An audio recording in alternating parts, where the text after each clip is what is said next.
Act I. Scene 1. A hall in Duke Solanus's palace. Enter Duke Solanus, Aegeon, gaoler, officers, and other attendants. Proceed, Solanus, to procure my fall, and by the doom of death end woes and all. Merchant of Syracuse, plead no more. I am not partial to infringe our laws. The enmity and discord, which of late sprung from the rancorous outrage of your Duke to merchants, our well-dealing countrymen, who, wanting guilders to redeem their lives, have sealed his rigorous statutes with their bloods, excludes all pity from our threatening looks. For since the mortal and intestine jars twixt thy seditious countrymen and us, it hath in solemn synods been decreed, both by the Syracusians and ourselves, to admit no traffic to our adverse towns; nay more, if any born at Ephesus be seen at any Syracusian marts and fairs. Again, if any Syracusian born come to the bay of Ephesus, he dies. His goods confiscate to the Duke's dispose, unless 1,000 marks be levied, to quit the penalty and to ransom him. Thy substance, valued at the highest rate, cannot amount unto 100 marks. Therefore, by law, thou art condemned to die. Yet this my comfort, when your words are done, my woes end likewise with the evening sun. Well, Syracusian, say in brief the cause why thou departedst from thy native home, and for what cause thou camest to Ephesus. A heavier task could not have been imposed than I to speak my griefs unspeakable. Yet that the world may witness that my end was wrought by nature, not by vile offence, I'll utter what my sorrows give me leave. In Syracusa was I born, and wed unto a woman happy but for me, and by me had not her hap been bad.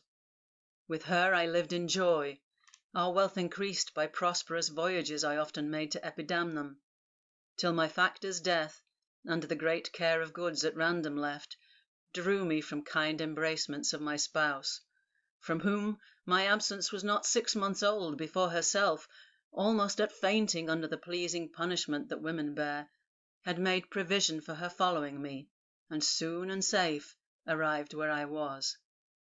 There had she not been long, but she became a joyful mother of 2 goodly sons, and, which was strange, the one so like the other as could not be distinguished but by names.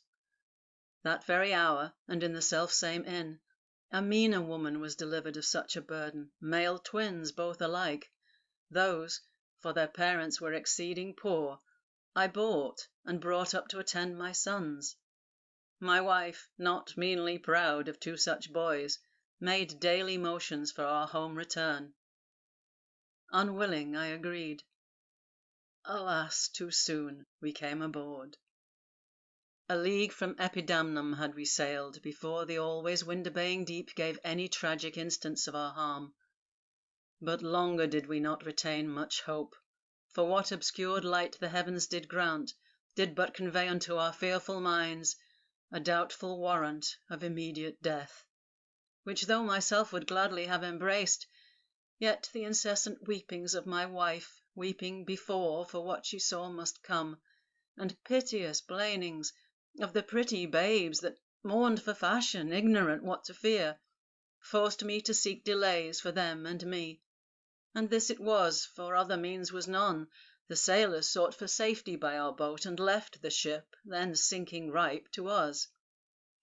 My wife, more careful for the latter born, had fastened him unto a small spare mast, such as seafaring men provide for storms. To him one of the other twins was bound, whilst I had been like heedful of the other. The children thus disposed, my wife and I, fixing our eyes on whom our care was fixed, fastened ourselves at either end the mast, and floating straight, obedient to the stream, was carried towards Corinth, as we thought. At length the sun, gazing upon the earth, dispersed those vapours that offended us, and by the benefit of his wished light, the seas waxed calm, and we discovered 2 ships from far making amain to us, of Corinth that, of Epidaurus this. But ere they came, oh, let me say no more, gather the sequel by that went before. Nay, forward, old man, do not break off so, for we may pity, though not pardon thee. Oh, had the gods done so, I had not now worthily termed them merciless to us. For ere the ships could meet by twice 5 leagues, we were encountered by a mighty rock, which being violently borne upon, our helpful ship was splitted in the midst, so that in this unjust divorce of us, fortune had left to both of us alike what to delight in, what to sorrow for. Her part, poor soul, seeming as burdened with lesser weight, but not with lesser woe, was carried with more speed before the wind, and in our sight they 3 were taken up by fishermen of Corinth, as we thought. At length another ship had seized on us, and knowing whom it was their hap to save, gave healthful welcome to their shipwrecked guests, and would have reft the fishers of their prey, had not their bark been very slow of sail, and therefore homeward did they bend their course. Thus have you heard me severed from my bliss, that by misfortunes was my life prolonged, to tell sad stories of my own mishaps. And for the sake of them thou sorrowest for, do me the favour to dilate at full what hath befallen of them and thee till now. My youngest boy, and yet my eldest care, at 18 years became inquisitive after his brother, and importuned me that his attendant, so his case was like, reft of his brother, but retained his name, might bear him company in the quest of him, whom, whilst I laboured of a love to see, I hazarded the loss of whom I loved. 5 summers have I spent in furthest Greece, roaming clean through the bounds of Asia, and coasting homeward, came to Ephesus, hopeless to find, yet loath to leave unsought, or that or any place that harbours men. But here must end the story of my life, and happy were I in my timely death, could all my travels warrant me they live. Hapless Aegeon, whom the fates have marked to bear the extremity of dire mishap. Now, trust me, were it not against our laws, against my crown, my oath, my dignity, which princes would they may not disannul, my soul would sue as advocate for thee. But though thou art adjudged to the death, and passed sentence may not be recalled but to our honour's great disparagement, yet I will favour thee in what I can. Therefore, merchant, I'll limit thee this day to seek thy life by beneficial help. Try all the friends thou hast in Ephesus, beg thou or borrow, to make up the sum, and live. If no, then thou art doomed to die. Jailer, take him to thy custody. I will, my lord. Hopeless and helpless doth Aegeon wend, but to procrastinate his lifeless end. Excellent. Scene 2. The Mart. Enter Antipholus of Syracuse, Dromio of Syracuse, and first merchant. Therefore give out that you are of Epidamnum, lest that your goods too should be confiscate. This very day a Syracusian merchant is apprehended for arrival here, and not being able to buy out his life according to the statute of the town, dies ere the weary sun set in the west. There is your money that I had to keep. Go, bear it to the centaur where we host, and stay there, Dromio, till I come to thee. Within this hour it will be dinner time. Till that I'll view the manners of the town, peruse the traders, gaze upon the buildings, and then return and sleep within mine inn, for with long travel I am stiff and weary. Get thee away. Many a man would take you at your word, and go indeed, having so good a mien. Exit. A trusty villain, sir, that very oft, when I am dull with care and melancholy, lightens my humour with his merry jests. What, will you walk with me about the town, and then go to my inn and dine with me? I am invited, sir, to certain merchants, of whom I hope to make much benefit. I crave your pardon. Soon at 5 o'clock, please you, I'll meet with you upon the mart, and afterward consort you till bedtime. My present business calls me from you now. Farewell till then. I will go lose myself, and wander up and down to view the city. Sir, I commend you to your own content. Exit. He that commends me to mine own content commends me to the thing I cannot get. I to the world am like a drop of water, that in the ocean seeks another drop, who, falling there to find his fellow forth, unseen, inquisitive, confounds himself. So I, to find a mother and a brother, in quest of them, unhappy, lose myself. Enter Dromio of Ephesus. Here comes the almanac of my true date. What now? How chance thou art returned so soon? Returned so soon? Rather approached too late. The cap unburned, the pig falls from the spit, the clock hath strucken 12 upon the bell. My mistress made it 1 upon my cheek. She is so hot because the meat is cold. The meat is cold because you come not home. You come not home because you have no stomach. You have no stomach, having broke your fast. But we that know what is to fast and pray are penitent for your default today. Stop in your wind, sir. Tell me this, I pray. Where have you left the money that I gave you? Oh, 6pence, that I had a Wednesday last, to pay the saddler for my mistress' crupper. The saddler had it, sir, I kept it not. I am not in a sportive humour now. Tell me, and dally not, where is the money? We being strangers here, how darest thou trust so great a charge from thine own custody? I pray you, sir, as you sit at dinner, I for my mistress come to you in post. If I return, I shall be post indeed, for she will score your fault upon my pate. Methinks your ma, like mine, should be your clock, and strike you home without a messenger. Come, Dromio, come. These jests are out of season. Reserve them till a merrier hour than this. Where is the gold I gave in charge to thee? To me, sir? Why, you gave no gold to me. Come on, sir knave, have done your foolishness, and tell me how thou hast disposed thy charge.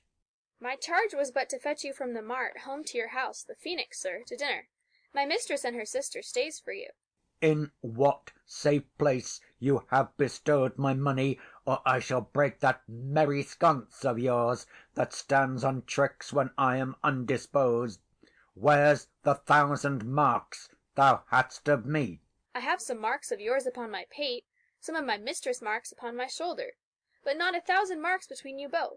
If I should pay your worship those again, perchance you would not bear them patiently. Thy mistress' marks? What mistress, slave, hast thou? Your worship's wife, my mistress at the Phoenix, she that doth fast till you come home to dinner, and prays that you will hie you home to dinner.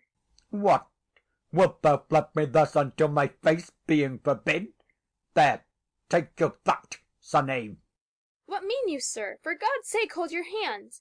Nay, and you will not, sir, I'll take my heels. Exit.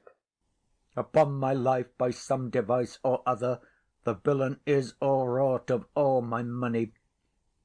They say this town is full of cozenage, as nimble jugglers that deceive the eye, dark working sorcerers that change the mind, soul-killing witches that deform the body, disguised cheaters, prating mountebanks, and many such like liberties of sin.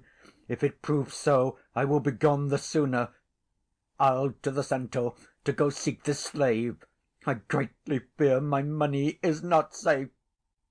Exit. End of Act 1.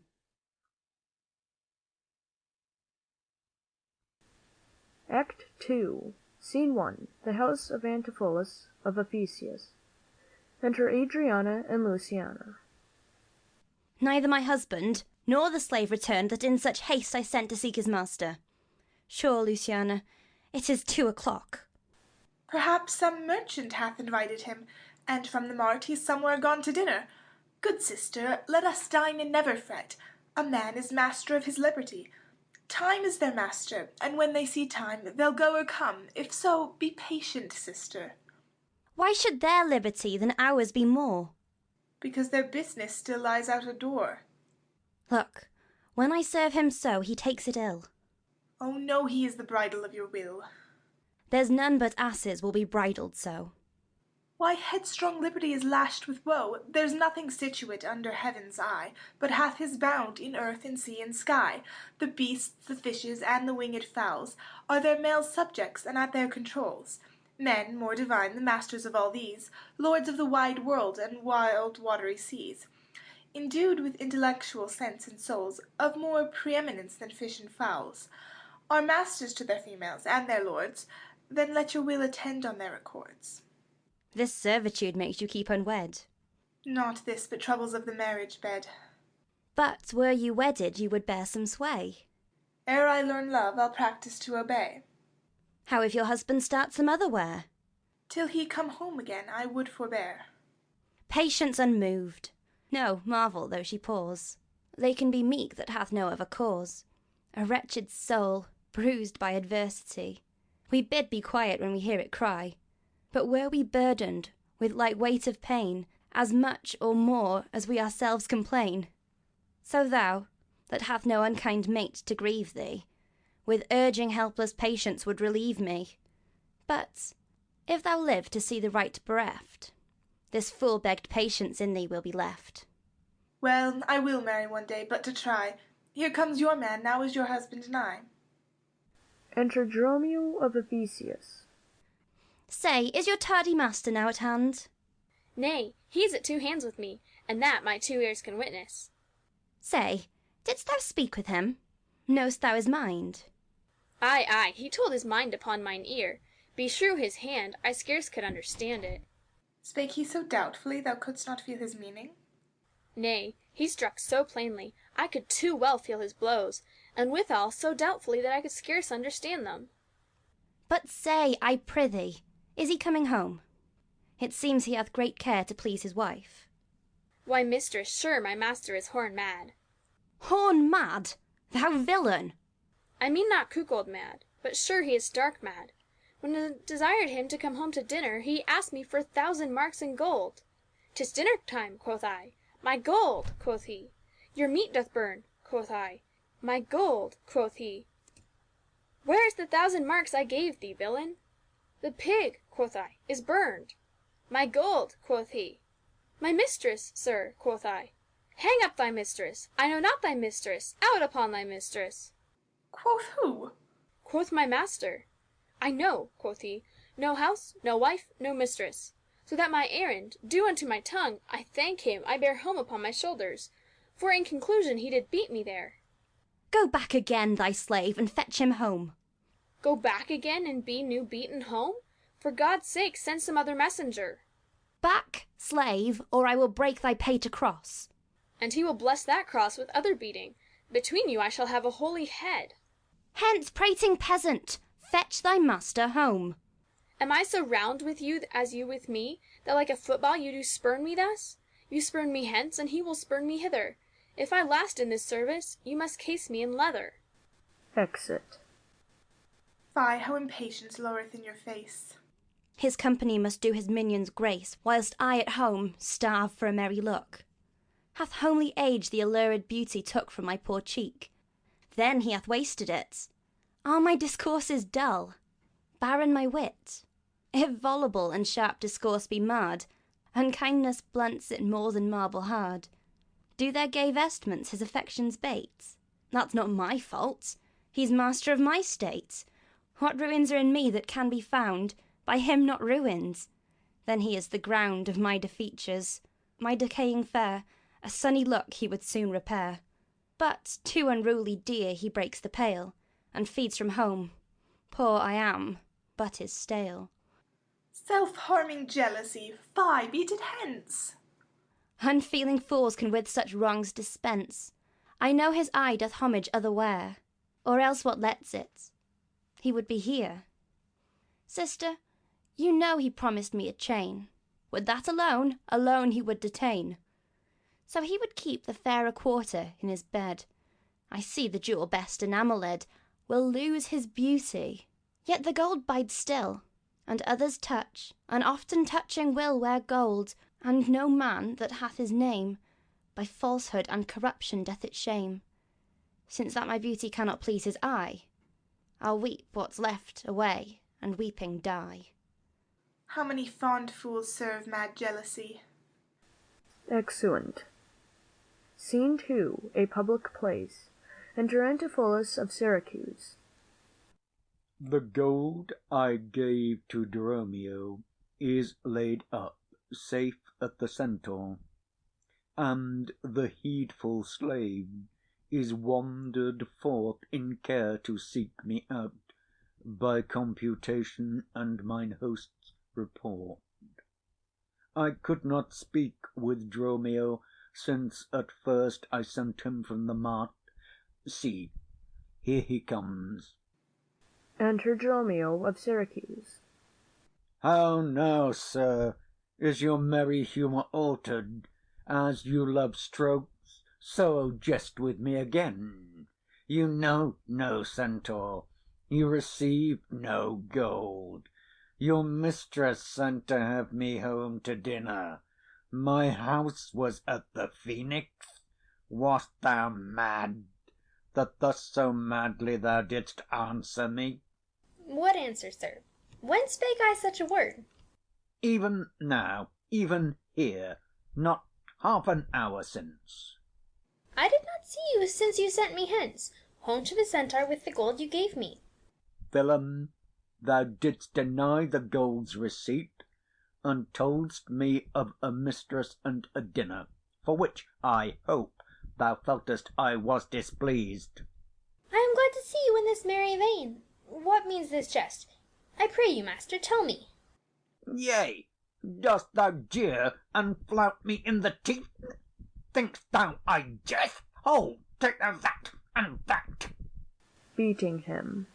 Hold, sir, for God's sake. Now your jest is earnest. Upon what bargain do you give it me? Because that I familiarly sometimes do use you for my fool, and chat with you, your sauciness will jest upon my love, and make a common of my serious hours. When the sun shines, let foolish gnats make sport, but creep in crannies when he hides his beams. If you will jest with me, know my aspect, and fashion your demeanour to my looks, or I will beat this method in your sconce. Sconce call you it? So you would leave battering, I had rather have it a head. And you use these blows long, I must get a sconce for my head, and ensconce it too, or else I shall seek my wit in my shoulders. But I pray, sir, why am I beaten? Dost thou not know? Nothing, sir, but that I am beaten. Shall I tell you why? Ay, sir, and wherefore? For they say every why hath a wherefore. Why, first, for flouting me, and then wherefore? For urging it the second time to me. Was there ever any man thus beaten out of season, when in the why and the wherefore is neither rhyme nor reason? Well, sir, I thank you. Thank me, sir, for what? Marry, sir, for this something that you gave me for nothing. I'll make you amends next to give you nothing for something. But say, sir, is it dinner time? No, sir, I think the meat wants that I have. In good time, sir, what's that? Basting. Well, sir, then 'twill be dry. If it be, sir, I pray you eat none of it. Your reason? Lest it make you choleric, and purchase me another dry basting. Well, sir, learn to jest in good time. There's a time for all things. I durst have denied that, before you were so choleric. By what rule, sir? Marry, sir, by a rule as plain as the plain bald pate of Father Time himself. Let's hear it. There's no time for a man to recover his hair that grows bald by nature. May he not do it by fine and recovery? Yes, to pay a fine for a periwig, and recover the lost hair of another man. Why is time such a niggard of hair, being, as it is, so plentiful an excrement? Because it is a blessing that he bestows on beasts, and what he hath scanted men in hair, he hath given them in wit. Why, but there's many a man hath more hair than wit. Not a man of those, but he hath the wit to lose his hair. Why, thou didst conclude hairy men plain dealers without wit.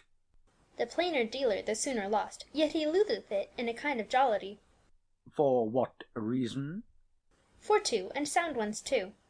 Nay, not sound, I pray you. Sure ones then. Nay, not sure, in a thing falsing. Certain ones then. Name them. The one to save the money that he spends in trimming, the other that at dinner they should not drop in his porridge. You would all this time have proved there is no time for all things. Marry, and did, sir, namely, no time to recover hair lost by nature. But your reason was not substantial. Why, there is no time to recover. Thus I mend it. Time himself is bald, and therefore to the world's end will have bald followers. I knew 'twould be a bald conclusion. But soft, who wafts us yonder? Enter Adriana and Luciana. Ay, ay, Antipholus, look strange and frown, that some other mistress have thy sweet aspects. I am not Adriana, nor thy wife. The time was once when thou unurged would vow, that never words were music to thine ear, that never object pleasing in thine eye, that never touch well welcome to thy hand, that never meat sweet savoured in thy taste, unless I spake, or looked, or touched, or carved to thee. How comes it now, my husband, oh, how comes it, that thou art thus estranged from thyself? Thyself I call it, being strange to me, that undividable, incorporate, and better than thy dear self's better part. Ah, do not tear away thyself from me. For now, my love, as easy mayest thou fall a drop of water in the breaking gulf, and take unmingled that same drop again without addition or diminishing, as take from thyself and not me too. How dearly would it touch me to the quick, shouldst thou but hear I was licentious, and that this body, consecrate to thee, by ruffian lust should be contaminate.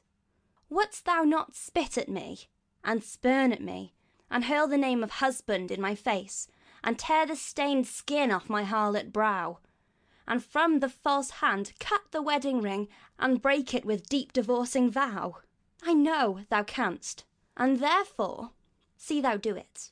I am possessed with an adulterous blot. My blood is mingled in the crime of lust. But if we two be one, and thou play false, I do detest the poison of thy flesh, being strumpeted by thy contagion. Keep then foul league and truce with thy bed. I live unstained, thou undishonoured. Plead you to me, fair dame? I know you not. In Ephesus I am but 2 hours old, as strange unto your town as to your talk, who, every word by all my wit being scanned, want wit in all one word to understand. Fie, brother, how the world is changed with you! When were you wont to use my sister thus? She sent for you by Dromio home to dinner. By Dromio? By me? By thee, and thou did return from him, that he did buffet thee, and in his blows denied my house for his, me for his wife. Did you converse so with this gentlewoman? What is the cause and drift of your compact? I, sir? I never saw her till this time. Villain, thou liest, for even her very words didst thou deliver to me on the mart. I never spake with her in all my life. How can she thus then call us by our names, unless it be by inspiration? How ill agrees it with your gravity to counterfeit thus grossly with your slave, abetting him to thwart me in my mood. Be it my wrong, you are from me exempt, but wrong not that wrong with more contempt. Come, I will fasten this sleeve of thine. Thou art an elm, my husband, I a vine, whose weakness, married in thy strong estate, makes me with thy strength to communicate. If aught possess from thee, it is dross and surfing ivy, briar or idle moss, who, all for want of pruning, with intrusion infect thy sap and live on thy confusion. To me she speaks, she moves me for her theme.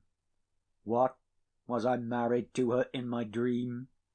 Or sleep I now and think I hear all this? What error drives our eyes and ears amiss? Until I know this sure uncertainty, I'll entertain the offered fallacy. Dromio, go bid the servants spread for dinner. Oh, for my beads, I cross me for a sinner. This is the fairyland, O spite of spites.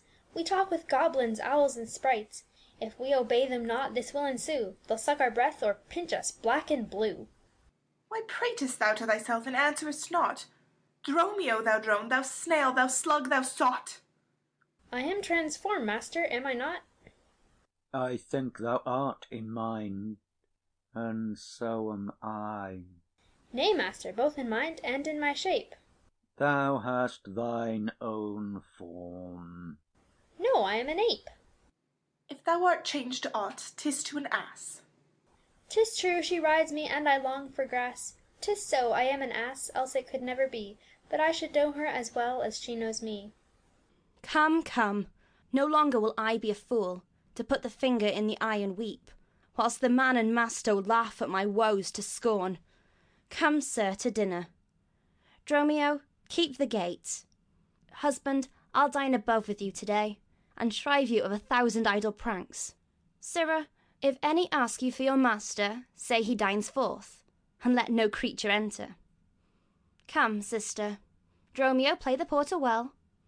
Am I in earth, in heaven, or in hell, sleeping or waking, mad or well advised, known unto these, and to myself disguised?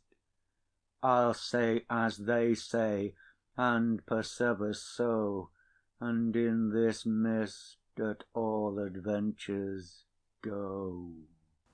Master, shall I be porter at the gate? Ay, and let none enter, lest I break your pate. Come, come, Antipholus, we dine too late. Exeunt. End of Act 2.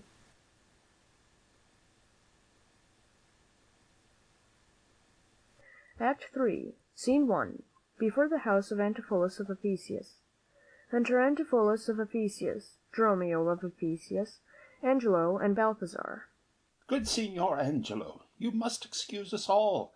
My wife is shrewish when I keep not hours.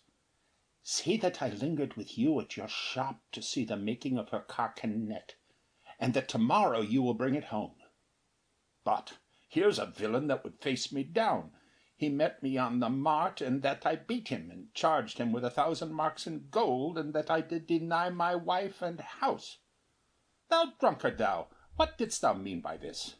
Say what you will, sir, but I know what I know. That you beat me at the mart, I have your hand to show. If the skin were parchment, and the blows you gave were ink, your own handwriting would tell you what I think. I think thou art an ass. Marry, so it doth appear by the wrongs I suffer and the blows I bear. I should be kicked, and being at that pass, you would keep from my heels and beware of an ass. You're sad, Signor Balthazar. Pray God our cheer may answer my good will and your good welcome here. I hold your dainties cheap, sir, and your welcome dear. Oh, Signor Balthazar, either at flesh or fish, a table full of welcome makes scarce one dainty dish. Good meat, sir, is common, that every churl affords. And welcome more common, for that's nothing but words. Small cheer and great welcome makes a merry feast. Ay, to a niggardly host, and more sparing guest. But though my cates be mean, take them in good part. Better cheer may you have, but not with better heart. But soft, My door is locked. Go, bid them let us in. Maud, Bridget, Marian, Cecil, Gillian, Jin. Dromio of Syracuse, within. Mum, Maltors, Capon, Coxcomb, Idiot, Patch, either get thee from the door or sit down at the hatch. Dost thou conjure for wenches that thou callest for such store? When one is too many, go, get thee from the door. What Patch is made our porter? My master stays in the street. Dromio of Syracuse, within. Let him walk from whence he came, lest he catch cold on's feet. Who talks within there? Ho! Open the door. Dromio of Syracuse, within. Right, sir, I'll tell you when, and you tell me wherefore. Wherefore? From my dinner. I have not dined today. Dromio of Syracuse, within. Nor today, here you must not. Come again when you may. What art thou that keepest me out from the house I owe? Dromio of Syracuse, within. The porter for this time, sir, and my name is Dromio. O villain, thou hast stolen both mine office and my name. The one ne'er got me credit, the other mickle blame. If thou had been Dromio today in my place, thou would have changed thy face for thy name, or thy name for an ass. Luce, within. What a coil is there, Dromio? Who are those at the gate? Let my master in, Luce. Luce, within. Faith, no, he comes too late, and so tell your master. Oh, Lord, I must laugh. Have at you with the proverb. Shall I set in my staff? Luce, within. Have at you with another, that's when? Can you tell? Dromio of Syracuse, within. If thy name be called Luce, Luce, thou hast answered him well. Do you hear, minion? You'll let us in, I hope. Luce, within. I thought to have asked you. Dromio of Syracuse, within. And you said no. So come, help, well struck, there was blow for blow. Thou baggage, let me in. Luce, within. Can you tell for whose sake? Master, knock the door hard. Luce, within. Let him knock till it ache.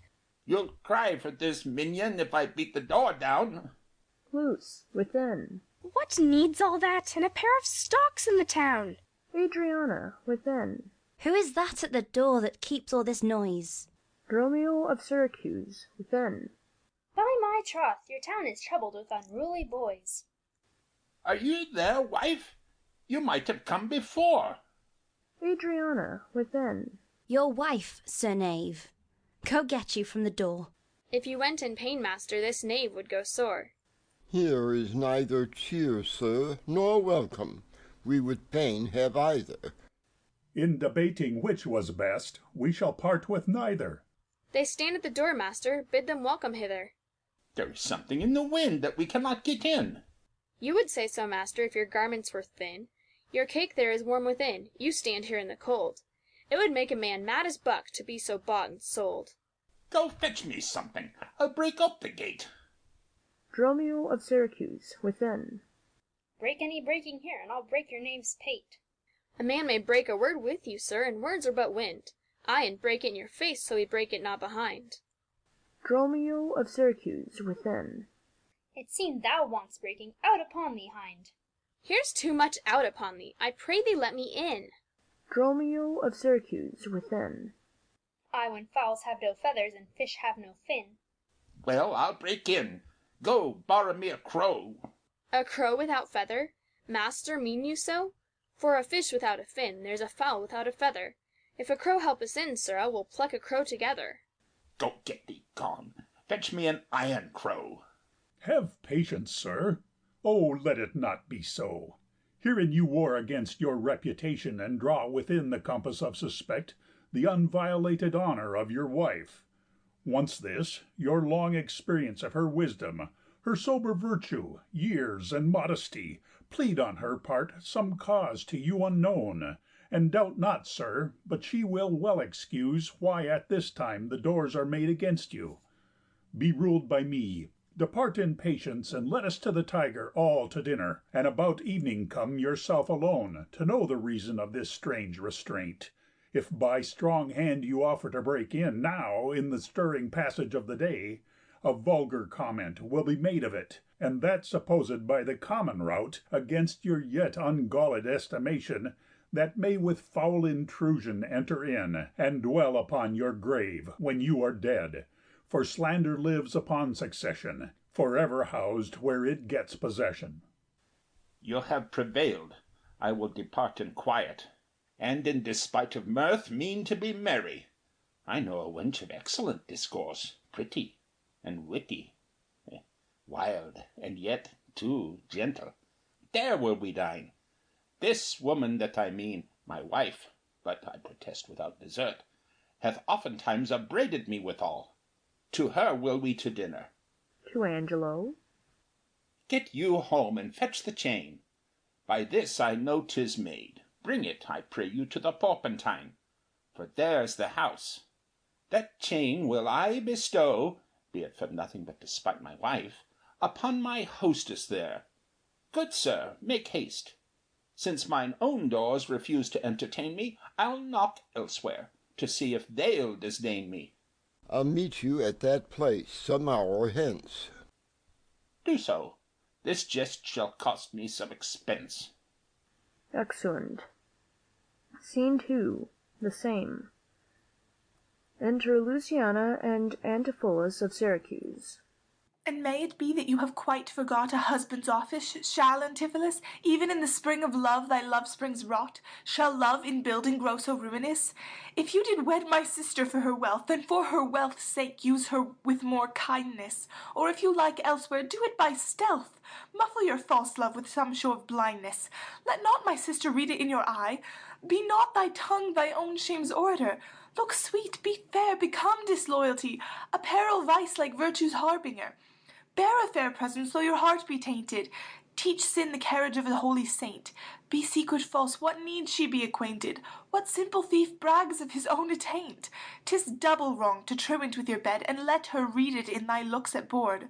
Shame hath a bastard fame well managed. Ill deeds are doubled with an evil word. Alas, poor woman, make us but believe, being compact of credit, that you love us. Though others have the arm, show us the sleeve. We in your motion turn, and you may move us. Then, gentle brother, get you in again. Comfort my sister, cheer her, call her wife. 'Tis holy sport to be a little vain, when the sweet breath of flattery conquers strife. Sweet mistress, what your name is else I know not, nor by what wonder you do hit of mine. Less in your knowledge and your grace you show not than our earth's wonder, more than earth divine. Teach me, dear creature, how to think and speak. Lay open to my earthy gross conceit, smothered in errors feeble, shallow, weak, the folded meaning of your words' deceit. Against my soul's pure truth why labour you to make it wander in an unknown field? Are you a god? Would you create me new? Transform me then, and to your power I'll yield. But if that I am I, then well I know your weeping sister is no wife of mine, nor to her bed no homage do I owe. Far more to you do I decline. O train me not, sweet mermaid, with thy note, to drown me in thy sister's flood of tears. Sing, siren, for thyself, and I will dote.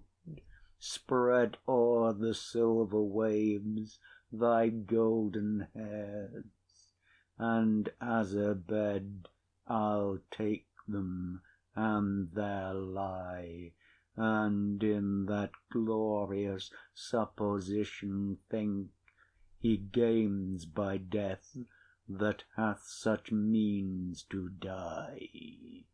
Let love, being liked, be drowned if she sink. What, are you mad that you do reason so? Not mad but mated, how I do not know. It is a fault that springeth from your eye. For gazing on your beams, fair sun, being by. Gaze where you should, and that will clear your sight. As good to wink, sweet love, as look on night. Why call you me, love? Call my sister so. Thy sister's sister. That's my sister.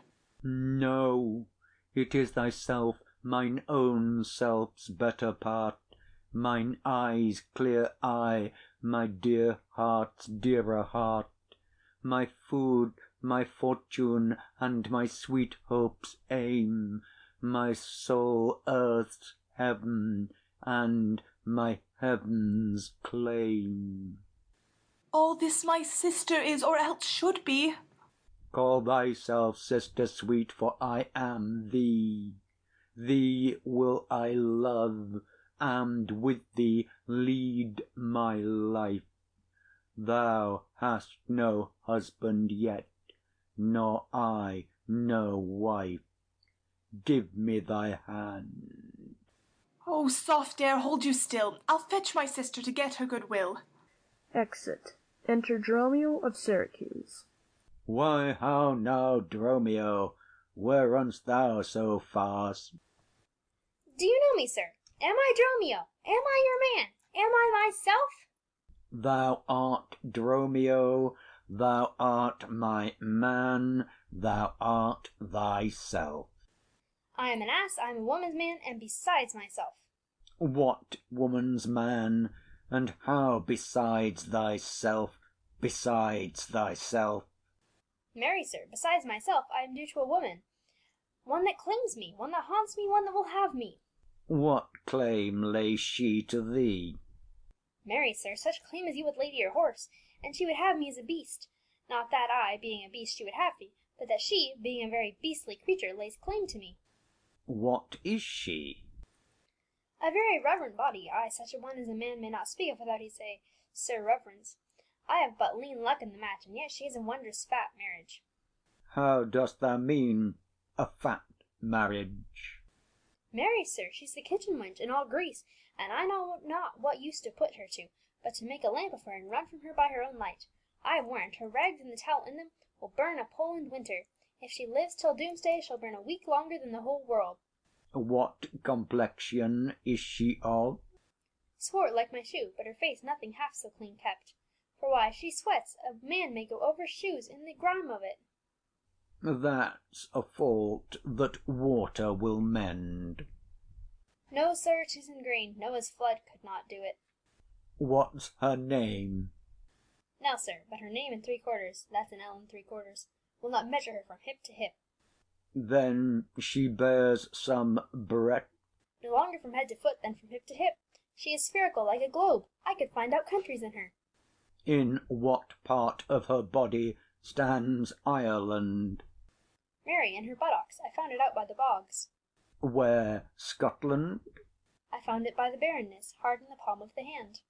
Where France? In her forehead, armed and reverted, making war against her heir. Where England? I looked for the chalky cliffs, but I could find no whiteness in them. But I guess it stood in her chin, by the salt room that ran between France and it. Where Spain? Faith, I saw it not, but I felt it hot in her breath. Where America, the Indies? Oh, sir, upon her nose, all o'erblushed with rubies, carbuncles, sapphires, declining their rich aspect to the hot breath of Spain, who sent whole armados of carracks to be ballast at her nose. Where stood Belgia, the Netherlands? Oh, sir, I did not look so low.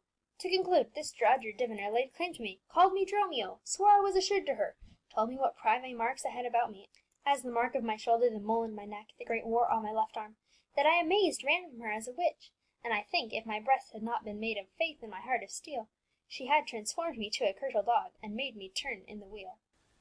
Go, hie thee presently post to the road, and if the wind blow any way from shore, I will not harbour in this town to-night. If any bark put forth, come to the mart, where I will walk till thou return to me. If every one knows us, and we know none, 'tis time, I think, to trudge, pack, and be gone. As from a bear a man would run for his life, so fly I from her that would be my wife. Exit. There's none but witches do inhabit here, and therefore 'tis high time that I were hence. She that doth call me husband, even my soul doth for a wife abhor, but her fair sister, possessed with such a gentle sovereign grace, of such enchanting presence and discourse, hath almost made me traitor to myself. But lest myself be guilty to self-wrong, I'll stop mine ears against the mermaid's song. Enter Angelo with the chain. Master Antipholus? Ay, that's my name. I know it well, sir. Lo, here is the chain I thought to obtain you at Porpentine. The chain, unfinished, made me stay thus long. What is your will that I shall do with this? What please yourself, sir. I have made it for you. Made it for me, sir? I bespoke it not. Not once nor twice, but 20 times you have. Go home with it, and please your wife withal. And soon at supper time I'll visit you, and then receive my money for the chain. I pray you, sir, receive the money now, for fear you ne'er see chain nor money more. You are a merry man, sir. Fare you well. Exit. What I should think of this I cannot tell, but this I think, there's no man is so vain that would refuse so fair an offered chain. I see a man here needs not live by shifts, when in the streets he meets such golden gifts. I'll to the mart, and there for Dromio stay. If any ship put out, then straight away. Exit. End of Act 3.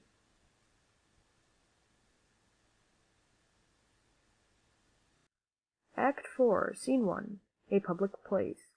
Enter second merchant, Angelo, and an officer. You know since Pentecost the sum is due, and since I have not much importuned you, nor now I had not, but that I am bound to Persia, and want guilders for my voyage. Therefore make present satisfaction, or I'll attach you by this officer. Even just the sum that I do owe to you is growing to me by Antipholus, and in the instant that I met with you he had of me a chain. At 5 o'clock I shall receive the money for the same. Pleaseth you walk with me down to his house. I will discharge my bond, and thank you too. Enter Antiphilus of Ephesus, and Dromio Ephesus, from courtesans. That labour may you save. See where he comes. While I go to the goldsmith's house, go thou and buy a rope's end, that I will bestow among my wife and her confederates, for locking me out of my doors by day. But soft, I see the goldsmith. Get thee gone. Buy thou a rope, and bring it home to me. I buy £1,000 a year. I buy a rope. Exit. A man is well holp up that trusts to you. I promised your presence and the chain, but neither chain nor goldsmith came to me. Belike you thought our love would last too long, if it were chained together, and therefore came not. Saving your merry humour, here's the note, how much your chain weighs to the utmost carat, the fineness of the gold in changeful fashion, which doth amount to 3 odd ducats more than I stand debted to this gentleman. I pray you see him presently discharged, for he is bound to sea, and stays but for it. I am not furnished with the present money. Besides, I have some business in the town. Good signior, take the stranger to my house, and with you take the chain, and bid my wife disburse the sum on the receipt thereof. Perchance I will be there as soon as you. Then you will bring the chain to her yourself? No, bear it with you, lest I come not time enough. Well, sir, I will. Have you the chain about you? And if I have it not, sir, I hope you have, or else you may return without your money. Nay, come, I pray you, sir, give me the chain. Both wind and tide stays for this gentleman, and I, to blame, held him here too long. Good Lord, you use this dalliance to excuse your breach of promise to the Porpentine. I should have chid you for not bringing it, but like a shrew you first began to brawl. The hour steals on. I pray you, sir, dispatch. You hear how he importunes me. The chain. Why, give it to my wife and fetch your money. Come, you know I gave it you even now. Either send the chain or send me some token. Fie, now you run this humour out of breath. Where's the chain? I pray you let me see it. My business cannot brook this dalliance. Good sir, say whether you'll answer me or no. If not, I'll leave him to the officer. I answer you? What should I answer you? The money that you owe me for the chain. I owe you none till I receive the chain. You know I gave it you half an hour since. You gave me none. You wrong me much to say so. You wrong me, sir, in denying it. Consider how it stands upon my credit. Well, officer, arrest him at my suit. I do, and charge you in the Duke's name to obey me. This touches me in reputation. Either consent to pay the sum for me, or I attach you by this officer. Consent to pay thee that I never had? Arrest me, foolish fellow, if thou darest.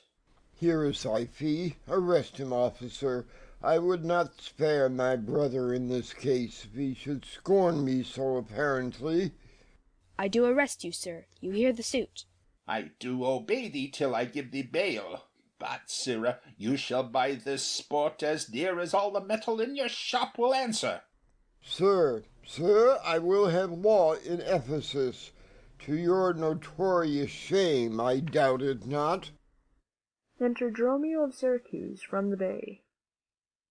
Master, there is a bark of epidamnum that stays but till her owner comes aboard, and then, sir, she bears away. Our fraughtage, sir, I have conveyed aboard, and I have bought the oil, the balsamum, and aqua vitae. The ship is in her trim, the merry wind blows far from land, they stay for naught at all, but for their owner, master, and yourself. Now, a madman! Why, thou peevish sheep, what ship of epidamnum stays for me? A ship you sent me to hire waftage. That drunken slave I sent thee for a rope, and told thee to what purpose and what end. You sent me for a rope's end as soon. You sent me to the bay, sir, for a bark. I will debate this matter at more leisure, and teach your ears to list me with more heed. To Adriana, villain, hie thee straight. Give her this key, and tell her, in the desk that's covered o'er with Turkish tapestry, there is a purse of ducats. Let her send it. Tell her I am arrested in the street, and that shall bail me. Hie thee, slave, be gone. On, officer, to prison till it come. Exeunt second merchant, Angelo, officer, and Antipholus of Ephesus. To Adriana, that is where we dined, where Dulcibel did claim me for her husband. She is too big, I hope, for me to compass. Thither I must, although against my will, for servants must their masters' minds fulfill. Exit. Scene 2. The house of Antipholus of Ephesus. Enter Adriana and Luciana. Ah, Luciana, did he tempt thee so? Mightst thou perceive austerity in his eyes that he did plead in earnest? Yea or nay? Look he red or pale, or sad or merry? What observation madest thou in this case of his heart's meteors tilting in his face? First he denied you had in him no right. He meant he did me none the more my spite. Then swore that he was a stranger here. And true he swore, though yet forsworn he were. Then I pleaded for you. And what said he? That love I begged for you, he begged of me. With what persuasion did he tempt thy love? With words that in an honest suit might move. First he did praise my beauty, then my speech. Did speak him fair? Have patience, I beseech. I cannot, nor will not hold me still. My tongue, though not my heart, shall have his will. He is deformed, crooked, old and sere, ill-faced, worst-bodied, shapeless everywhere, vicious, ungentle, foolish, blunt, unkind, stigmatical in making, worse in mind. Who would be jealous then of such a one? No evil lost is wailed when it is gone. Ah, but I think him better than I say. And yet would herein others' eyes were worse. Far from her nest that lapwing cries away, my heart prays for him, though my tongue do curse. Enter Dromio of Syracuse. Here, go, the desk, the purse, sweet now, make haste. How hast thou lost thy breath? By running fast. Where is thy master, Dromio? Is he well? No, he's in Tartar limbo, worse than hell. A devil in an everlasting garment hath him, one whose hard heart is buttoned up with steel. A fiend, a fury, pitiless and rough, a wolf, nay worse, a fellow all in buff. A backrend, a shoulder clapper, one that countermands the passages of alleys, creeks, and narrow lands. A hound that runs counter and yet draws dry foot well, one that before the judgment carries poor souls to hell. Why, man, what is the matter? I do not know the matter. He is rested on the case. What? Is he arrested? Tell me at whose suit. I know not at whose suit he is arrested well, but he's in a suit of buff which rested him. That can I tell. Will you send him, mistress, redemption, the money in his desk? Go fetch it, sister. Exit Luciana. This I wonder at, that he, unknown to me, should be in debt. Tell me, was he arrested on a band? Not on a band, but on a stranger thing. A chain, do you not hear it ring? What, the chain? No, the bell. 'Tis time that I were gone. It was 2 ere I left him, and now the clock strikes 1. The hour's come back? That did I never hear. Oh yes, if any hour made a sergeant, awe turns back for very fear. As if time were in debt. How fondly dost thou reason. Time is very bankrupt, and owes more than he's worth to a season. Nay, he's a thief tune. Have you not heard men say that time comes stealing on by night and day? If time be in debt and theft, and the sergeant in the way, hath he not reason to turn back an hour in a day? Re-enter Luciana with a purse. Go, Dromio, there's the money. Bear it straight, and bring thy master home immediately. Come, sister, I am pressed down with conceit. Conceit, my comfort and my injury. Exeunt. Scene 3. A public place. Enter Antipholus of Syracuse. There's not a man I meet but doth salute me, as if I were their well-acquainted friend, and every one doth call me by my name. Some tender money to me, some invite me, some other give me thanks for kindnesses, some offer me commodities to buy. Even now a tailor called me in his shop, and showed me silks that he had bought for me, and therewithal took measure of my body. Sure these are but imaginary wiles, and Lapland sorcerers inhabit here. Enter Dromio of Syracuse. Master, here's the gold you sent me for. What? Have you got the picture of old Adam, new apparelled? What gold is this? What Adam dost thou mean? Not that Adam that kept the paradise, but that Adam that keeps the prison. He that goes in the calfskin that was killed for the prodigal. He that came behind you, sir, like an evil angel, and bid you forsake your liberty. I understand thee not. No? Why, 'tis a plain case. He that went like a base viol in a case of leather. The man, sir, that, when gentlemen are tired, gives them a sob and rests them. He, sir, that takes pity on decayed men, and gives them suits of durance. He that sets up his rest to do more exploits with his mace than a Morris pike. What? Thou meanest an officer? Ay, sir, the sergeant of the band, he that brings any man to answer it that breaks his band, one that thinks a man always going to bed and says, God give you good rest. Well, sir, there rest in your foolery. Is there any? Why, sir, I brought you word an hour since that the bark expedition put forth tonight, and then were you hindered by the sergeant to tarry for the hoy delay. Here the angels that you sent for should deliver you. The fellow is distract, and so am I, and here we wander in illusions. Some blessed power deliver us from hence. Enter a courtesan. Well met, Master Antipholus. I see, sir, you have found the goldsmith now. Is that the chain you promised me today? Satan, avoid, I charge thee, tempt me not. Master, is this Mistress Satan? It is the devil.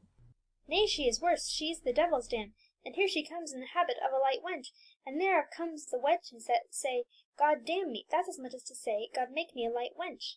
It is written, they appear to men like angels of light. Light is effective fire, and fire will burn. Ergo, light wenches will burn. Come not near her. Your man and you are marvellous merry, sir. Will you go with me? We'll mend our dinner here. Master, if you do, expect spoon meat, or bespeak a long spoon. Why, Dromio? Marry, he must have a long spoon that must eat with the devil. Avoid then, fiend. What tell'st thou me of supping?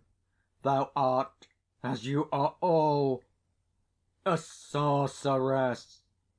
I conjure thee to leave me and be gone. Give me the ring of mine you had at dinner, or for my diamond the chain you promised, and I'll be gone, sir, and not trouble you. Some devils ask but the parings of one's nail, a rush, a hair, a drop of blood, a pin, a nut, a cherry stone, but she, more covetous, would have a chain. Master, be wise, and if you give it her, the devil will shake her chain and fright us with it. I pray you, sir, my ring, or else the chain. I hope you do not mean to cheat me so. Avaunt, thou witch! Come, Dromio, let us go. Fly prize, says the peacock, mistress, that you know. Exeunt Antipholus of Syracuse and Dromio of Syracuse. Now out of doubt Antipholus is mad, else would he never so demean himself. A ring he hath of mine worth 40 ducats, and for the same he promised me a chain. Both one and other he denies me now. The reason that I gather, he is mad. Besides this present instance of his rage is a mad tale he told to-day at dinner, of his own doors being shut against his entrance. Belike his wife, acquainted with his fits, on purpose shut the doors against his way. My way is now to hie home to his house, and tell his wife that, being lunatic, he rushed into my house, and took perforce my ring away. This course I fittest choose, for 40 ducats is too much to lose. Exit. Scene 4. A street. Enter Antipholus of Ephesus and the officer. Fear me not, man, I will not break away. I'll give thee, ere I leave thee, so much money to warrant thee as I am rested for. My wife is in a wayward mood to-day, and will not lightly trust the messenger that I should be attached in Ephesus. I tell you 'twill sound harshly in her ears. Enter Dromio of Ephesus with a rope's end. Here comes my man. I think he brings the money. How now, sir? Have you that I sent you for? Here's that, I warrant you, will pay them all. But where's the money? Why, sir, I gave the money for the rope. 500 ducats, villain, for a rope? I'll serve you, sir, 500 at the rate. To what end did I bid thee hie thee home? To a rope's end, sir, and to that end am I returned. And to that end, sir, I will welcome you. Beating him. Good sir, be patient. Nay, 'tis for me to be patient. I am in adversity. Good now, hold thy tongue. Nay, rather persuade him to hold his hands. The whoreson, senseless villain! I would I were senseless, sir, that I might not feel your blows. Thou art sensible in nothing but blows, and so is an ass. I am an ass indeed, you may prove it by my long ears. I've served him from the hour of my nativity to this instant, and have nothing at his hands for my service but blows. When I am cold, he heats me with beating. When I am warm, he cools me with beating. I am waked with it when I sleep, raised with it when I sit, driven out of doors with it when I go home, welcomed home with it when I return. Nay, I bear it on my shoulders, as a beggar wont her brat, and I think when he hath lamed me, I shall beg with it from door to door. Come, go along. My wife is coming yonder. Enter Adriana, Luciana, the courtesan, and Pinch. Mistress, respis finem, respect your end, or rather, the prophecy like the parrot, beware the rope's end. Wilt thou still talk? Beating him. How say you now? Is not your husband mad? His incivility confirms no less. Good Dr. Pinch, you are a conjurer. Establish him in his true sense again, and I will please you what you will demand. Alas, how fiery and how sharp he looks. Mark how he trembles in his ecstasy. Give me your hand, and let me feel your pulse. There is my hand, and let it feel your ear. Striking him. I charge thee, Satan, how's it within this man to yield possession to my holy prayers, and to thy state of darkness hie thee straight? I conjure thee by all the saints in heaven. Peace, doting wizard, peace. I am not mad. Oh, that thou wert not, poor distressed soul. You minion, you! Are these your customers? Did this companion with the saffron face revel and feasted at my house today, whilst upon me the guilty doors were shut, and I denied to enter in my house? Oh, husband, God doth know you dined at home, where you had remained until this time, free from these slanders and this open shame. Dined at home? Thou villain, what sayest thou? Sir, sooth to say you did not dine at home. Were not my doors locked up, and I shut out? Purdy, your doors were locked and you shut out. And did not she herself revile me there? Sans fable, she herself reviled you there. Did not her kitchen maid rail, taunt, and scorn me? Certes she did. The kitchen vestal scorned you.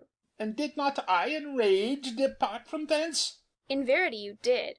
My bones bear witness that since have felt the vigour of his rage. Is't good to soothe him in these contraries? It is no shame. The fellow finds his vein, and yielding to him humours well his frenzy. Thou hast suborned the goldsmith to arrest me.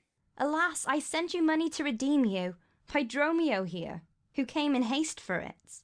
Money by me? Heart and goodwill you might, but surely, master, not a rag of money. Went'st not thou to her for a purse of ducats? He came to me, and I delivered it.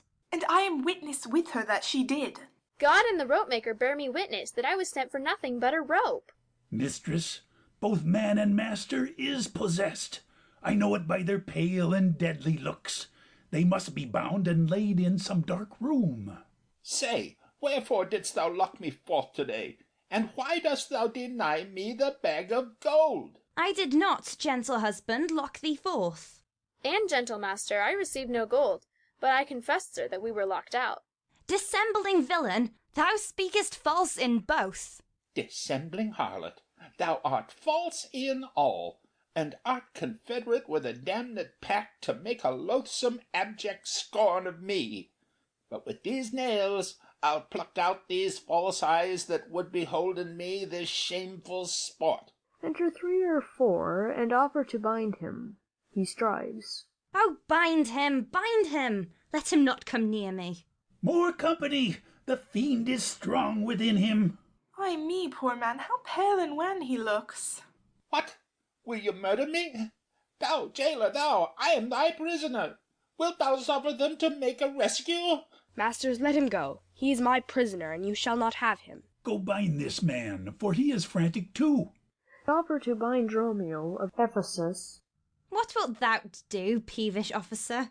Hast thou delight to see a wretched man do outrage and displeasure to himself? He is my prisoner. If I let him go, the debt he owes will be required of me. I will discharge thee ere I go from thee. Bear me forthwith unto his creditor, and knowing how the debt grows, I will repay it. Good master doctor, see him safe conveyed home to my house. O most unhappy day! Oh, most unhappy strumpet! Master, I am entered here in bond for you. Out on thee, villain! Wherefore dost thou mad me? Will you be bound for nothing? Be mad, good master. Cry the devil. God help poor souls, how idly do they talk. Go bear him hence. Sister, go you with me. Exeunt all but Adriana, Luciana, officer, and courtesan. Say now, whose suit is he arrested at? One Angelo, a goldsmith. Do you know him? I know the man. What is the sum he owes? 200 ducats. Say, how grows it due? Due for a chain your husband had of him. He did bespeak a chain for me, but had it not. When as your husband, all enraged today, came to my house and took away my ring, the ring I saw upon his finger now, straight after did I meet him with a chain. It may be so, but I did never see it. Come, jailer, bring me where the goldsmith is. I long to know the truth hereof at large. Enter Antipholus of Syracuse with his rapier drawn, and Dromio of Syracuse. God, for thy mercy, they are loose again. And come with naked swords, and let's call more help to have these bound again. Away, they'll kill us. Exeunt all but Antipholus of Syracuse and Dromio of Syracuse. I see these witches are afraid of swords. She that would be your wife now ran from you. Come to the Centaur, fetch our stuff from thence. I long that we were safe and sound aboard. Faith, stay here this night, they will surely do us no harm. You saw they speak us fair, give us gold. Methinks they are such a gentle nation that, but for the mountain of mad flesh that claims marriage of me, I could find in my heart to stay here still, and turn witch. I will not stay to-night for all the town. Therefore away to get our stuff aboard. Exeunt. End of Act 4.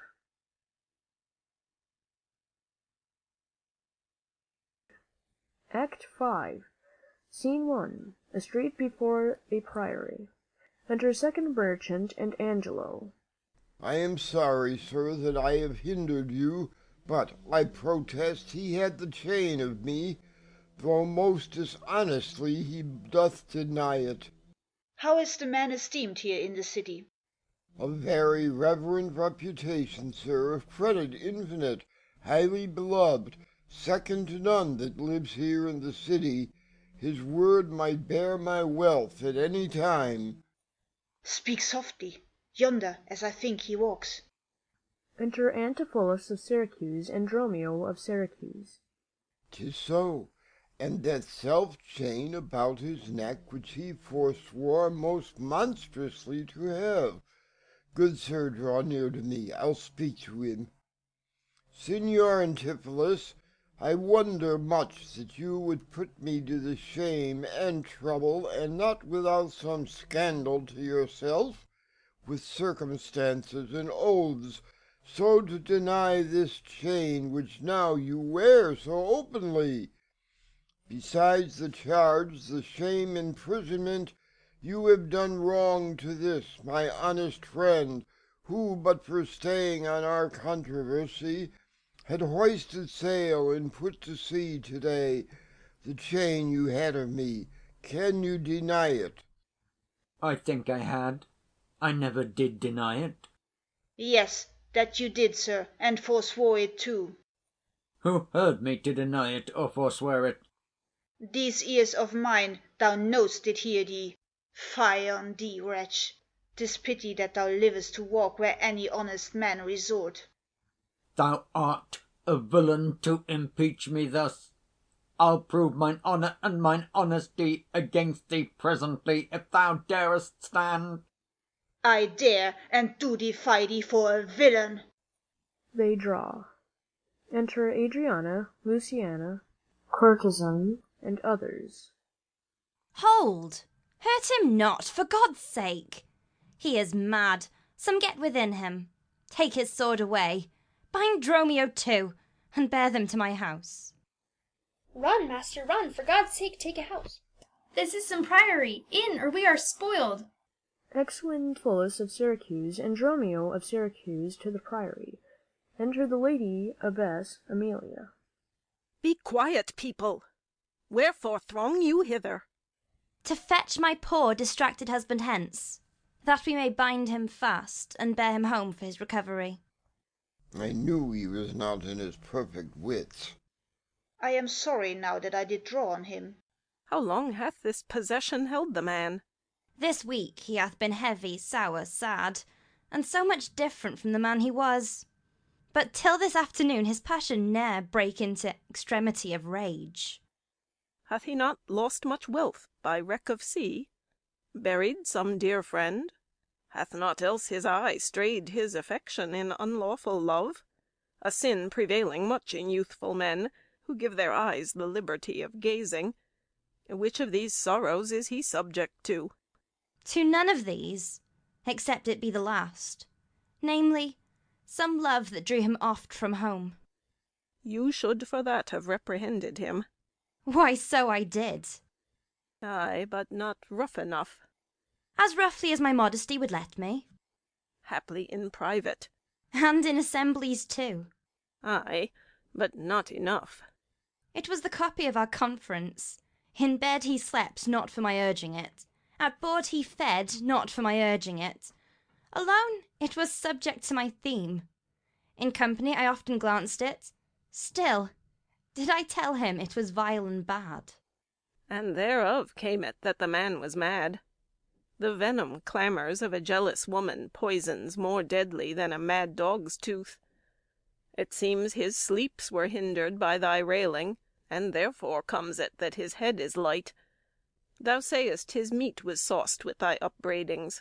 Unquiet meals make ill digestions. Thereof the raging fire of fever bred. And what's a fever but a fit of madness?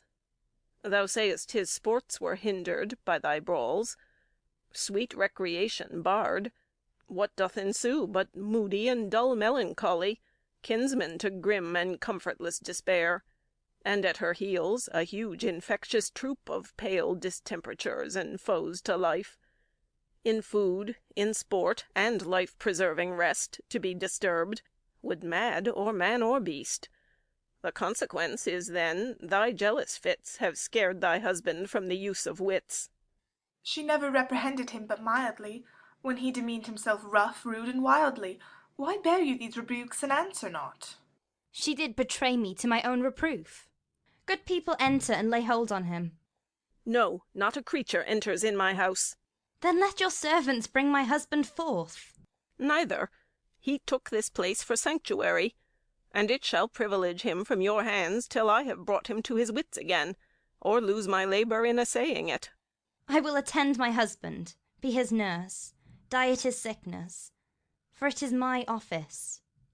And I will have no attorney but myself, and therefore let me have him home with me.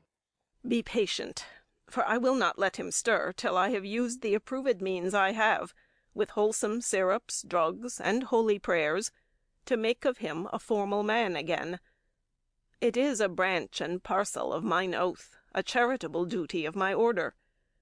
Therefore depart, and leave him here with me. I will not hence and leave my husband here. And ill it doth beseem your holiness to separate the husband and the wife. Be quiet, and depart. Thou shalt not have him. Exit. Complain unto the Duke of this indignity. Come, go. I will fall prostrate at his feet, and never rise until my tears and prayers have won his grace to come in person thither, and take perforce my husband from the abbess. By this I think the dial points at 5. Anon, I'm sure, the Duke himself in person comes this way to the melancholy vale, the place of death and sorry execution, behind the ditches of the abbey here. Upon what cause?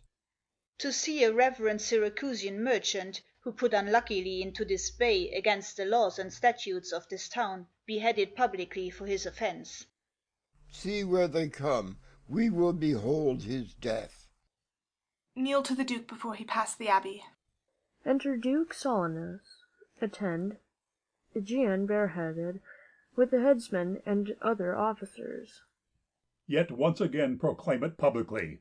If any friend will pay the sum for him, he shall not die. So much we tender him. Justice, most sacred Duke, against the abbess. She is a virtuous and reverend lady. It cannot be that she hath done thee wrong. May it please your grace, Antipholus, my husband, whom I made lord of me and all I had, at your important letters, this ill day a most outrageous fit of madness took him, that desperately he hurried through the streets, with him his bondman, all as mad as he, doing displeasure to the citizens by rushing into their houses, bearing thence rings, jewels, anything his rage did like. Once did I get him bound and sent him home. Whilst to take orders for the wrongs I went, that here and there his fury had committed, anon, I wot not by what strong escape, he broke from those that had guard of him. And with his mad attendant and himself, each one with ireful passion, and drawn swords, met us again and madly bent on us, chased us away, till, rising of more aid, we come again to bind them. Then they fled into the abbey, whither we pursued them, and here the abbess shuts the gate on us, and will not suffer us to fetch him out, nor send him forth that we may bear him hence. Therefore, most gracious Duke, with thy command, let him be brought forth and borne hence for help. Long since thy husband served me in my wars. And I to thee engaged a prince's word, when thou didst make him master of thy bed, to do him all the grace and good I could. Go, some of you, knock at the abbey gate, and bid the lady abbess come to me. I will determine this before I stir. Enter a servant. Oh, mistress, mistress, shift and save yourself! My master and his man are both broke loose, beaten the maids a row, and bound the doctor, whose beard they have singed off with brands of fire. And ever as it blazed they threw on him great pails of puddled mire to quench the hair. My master preaches patience to him, and the while his man with scissors nicks him like a fool. And sure, unless you send some present help, between them they will kill the conjurer. Peace, fool! Thy master and his man are here, and that is false thou dost report to us. Mistress, upon my life I tell you true. I have not breathed almost since I did see it. He cries for you, and vows, if he can take you, to scorch your face and to disfigure you. Cry within. Hark, hark, I hear him, mistress. Fly, be gone. Come, stand by me, fear nothing. Guard with halberds. Ay me, it is my husband. Witness you that he was born about invisible. Even now we housed him in the abbey here. And now he's there, past thought of human reason. Enter Antipholus of Ephesius and Dromio of Ephesius. Justice, most gracious Duke, oh, grant me justice, even for the service that long since I did thee, when I bestrid thee in the wars, and took deep scars to save thy life, even for the blood that then I lost for thee. Now grant me justice. Unless the fear of death doth make me dote, I see my son, Antipholus and Dromio. Justice, sweet prince, against that woman there, she whom thou gavest to me to be my wife, that hath abused and dishonoured me, even in the strength and height of injury. Beyond imagination is the wrong that she this day hath shameless thrown on me. Discover how, and thou shalt find me just. This day, great Duke, she shuts the doors upon me, while she with harlots feasted in my house. A grievous fault. Say, woman, didst thou so? No, my good lord. Myself, he, and my sister today did dine together. So before my soul, as this is false, he burdens me withal. Ne'er may I look on day, nor sleep on night, but she tells to your highness simple truth. O perjured woman, they are both forsworn. In this the madman justly charges him. My liege, I am advised at what I say, neither disturbed with the effect of wine, nor heady rash, provoked with aging ire, albeit my wrongs might make one wiser mad. This woman locked me out this day from dinner. That goldsmith there, were he not pact with her, could witness it, for he was with me then, who parted with me to go fetch a chain, promising to bring it to the Porpentine, where Balthazar and I did dine together. Our dinner done, and he not coming thither, I went to seek him. In the street I met him, and in his company that gentleman there did this perjured goldsmith swear me down that I this day of him received the chain, which, God he knows, I saw not, for the which he did arrest me with an officer. I did obey, and sent my peasant home for certain ducats. He with none returned.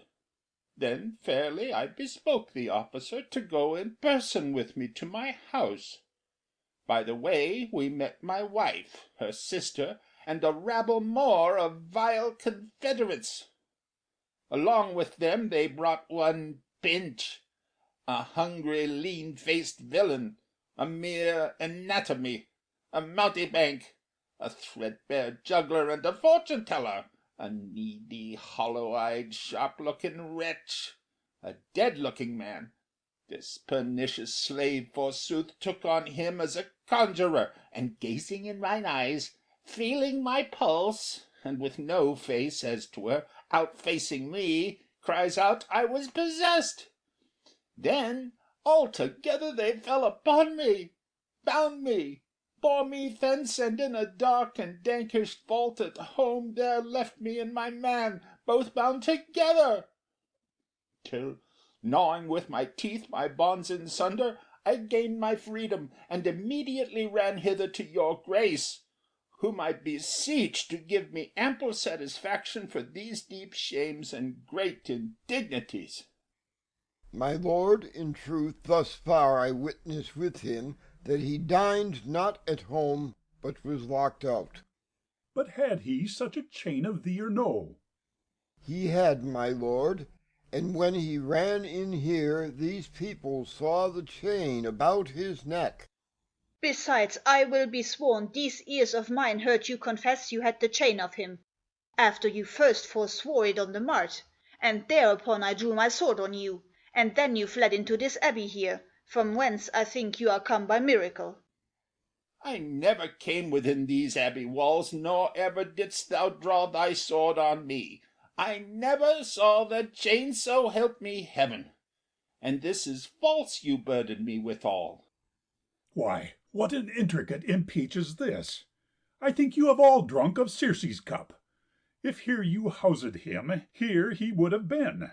If he were mad, he would not plead so coldly. You say he dined at home. The goldsmith here denies that saying. Sirrah, what say you? Sir, he dined with her there at the Porpentine. He did, and from my finger snatched that ring. 'Tis true, my liege, this ring I had of her. Sawest thou him enter at the abbey here? As sure, my liege, as I do see your grace. Why, this is strange. Go call the abbess hither. I think you are all mated or stark mad. Exit 1 to Abbess. Most mighty Duke, vouchsafe me speak a word. Haply I see a friend will save my life, and pay the sum that may deliver me. Speak freely, Syracusian, what thou wilt. Is not your name, sir, called Antipholus? And is not that your bondman, Dromio? Within this hour I was his bondman, sir, but he, I thank him, not into my cords. Now am I Dromio and his man done bound. I am sure you both of you remember me. Ourselves we do remember, sir, by you, for lately we were bound as you are now. You are not Pinch's patient, are you, sir? Why look you strange on me? You know me well.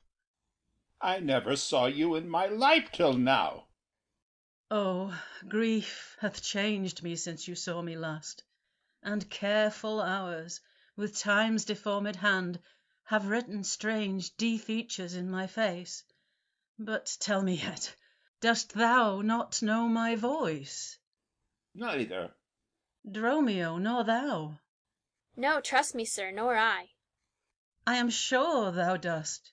Ay, sir, but I am sure I do not, and whatsoever a man denies, you are now bound to believe him. Not know my voice? Oh, time's extremity, hast thou so cracked and splitted my poor tongue in 7 short years, that here my only son knows not my feeble key of untuned cares? Though now this grained face of mine be hid in sap-consuming winter's drizzled snow, and all the conduits of my blood froze up, yet hath my night of life some memory, my wasting lamps some fading glimmer left, my dull ears a little used to hear. All these old witnesses I cannot err. Tell me thou art my son Antipholus. I never saw my father in my life. But 7 years since in Syracusa, boy, thou know'st we parted.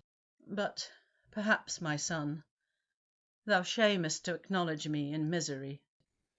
The Duke and all that know me in the city can witness with me that it is not so. I never saw Syracusa in my life. I tell thee, Syracusian, 20 years have I been patron to Antipholus, during which time he ne'er saw Syracusia. I see thy age and dangers make thee dote. Re-enter Emilio with Antipholus of Syracuse and Dromio of Syracuse. Most mighty Duke, behold a man much wronged. All gather to see them. I see 2 husbands, or mine eyes deceive me. One of these men is genius to the other, and so of these. Which is the natural man, and which the spirit? Who deciphers them? I, sir, am Dromio, command him away. I, sir, am Dromio, pray let me stay. Aegeon, art thou not, or else his ghost? O my old master, who hath bound him here? Whoever bound him, I will loose his bonds, and gain a husband by his liberty. Speak, old Aegeon. If thou beest the man that hadst a wife once, called Emilia, that bore thee at a burden 2 fair sons. Oh, if thou beest the same Aegeon, speak, and speak unto the same Emilia. If I dream not, thou art Emilia. If thou art she, tell me where is that son that floated with thee on the fatal raft? By men of Apidamnum, he and I and the twin Dromio all were taken up. But by and by, rude fishermen of Corinth by force took Dromio and my son from them, and me they left with those men of Epidamnum. What then became of them, I cannot tell. I to this fortune that you see me in. Why, here begins his morning story right. These 2 Antipholuses, these 2 so like, and these 2 Dromios, one in semblance. Besides her, urging of her wreck at sea. These are the parents to these children, which accidentally are met together. Antipholus, thou camest from Corinth first? No, sir, not I. I came from Syracuse. Stay, stand apart. I know not which is which. I came from Corinth, my most gracious lord. And I with him. Brought to this town by that most famous warrior, Duke Menaphon, your most renowned uncle. Which of you 2 did dine with me today? I, gentle mistress. And are not you my husband? No, I say nay to that. And so do I. Yet did she call me so, and this fair gentle woman, her sister here, did call me brother. To Luciana. What I told you then I hope I shall have leisure to make good, if this be not a dream I see and hear. That is the chain, sir, which you had of me. I think it be, sir. I deny it not. And you, sir, for this chain arrested me. I think I did, sir. I deny it not. I sent you money, sir, to be your bail, by Dromio, but I think he brought it not. No, none by me. This purse of ducats I received from you, and Dromio, my man, did bring them me. I see we still did meet each other's man, and I was ta'en for him, and he for me, and thereupon these errors are arose. These ducats pawn I for my father here. It shall not need. Thy father hath his life. Sir, I must have that diamond from you. There, take it, and much thanks for my good cheer. Renowned Duke, vouchsafe to take the pains to go with us into the abbey here, and here at large discoursed all our fortunes. And all that are assembled in this place, that by this sympathized one day's error have suffered wrong, go keep us company, and we shall make full satisfaction. 33 years have I but gone in travail of you, my sons, and till this present hour my heavy burden ne'er delivered. The Duke, my husband, and my children both, and you, the calendars of their nativity, go to a gossip's feast, and go with me. After so long grief, such festivity. With all my heart I'll gossip at this feast. Excellent all but Antipholus of Syracuse, Antipholus of Ephesus, Dromio of Syracuse, and Dromio of Ephesus. Master, shall I fetch your stuff from shipboard? Dromio, what stuff of mine hast thou embarked? Your goods that lay at host, sir, in the Centaur. He speaks to me. I am your master, Dromio. Come, go with us. We'll look to that anon. Embrace thy brother there. Rejoice with him. Excellent Antipholus of Syracuse and Antipholus of Ephesus. There is a fat friend at your master's house that kitchened me for you to-day at dinner. She now shall be my sister, not my wife. Methinks you are my glass and not my brother. I see by you I am a sweet-faced youth. Will you walk in to see their gossiping? Not I, sir, you are my elder. That's a question. How shall we try it? We'll draw cuts for the senior. Till then, lead thou first. Nay, then, thus. We came into the world like brother and brother. Now, let's go in hand, not one before another. Excellent. End of Act 5. End of The Comedy of Errors by William Shakespeare. Thank you for listening.